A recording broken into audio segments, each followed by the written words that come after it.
Level up your photos and unleash your creativity with the power of Adobe Photoshop. First, open your desired image in Photoshop. Get familiar with the workspace and the layers panel, which is crucial for non-destructive editing. Think of it as a stack of transparent sheets, allowing you to make changes without altering the original image permanently. Let's start with the basics: exposure and contrast. Locate the adjustments panel, usually found on the right side. Click on exposure, slightly increasing the exposure brightens the overall image. Then, playing with the contrast slider, you can make the highlights brighter and the shadows darker. Adding punch, experiment with these two, watching how your image transforms. Next, let's dive into color.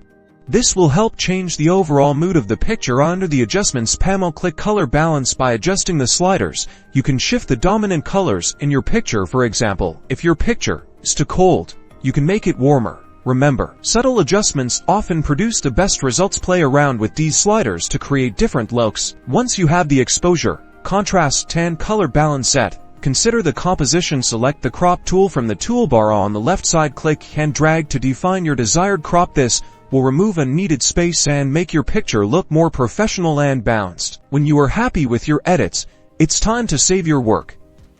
Click File, then Save As. Choose a location to save your image. Select JPEG or PNG for your final result. JPEG is great for sharing and printing. PNG has higher quality. Use it for storing images, editing, and for work. There you have it. A quick introduction to photo editing in Photoshop. Photoshop offers endless possibilities now. Go forth, practice, and experiment.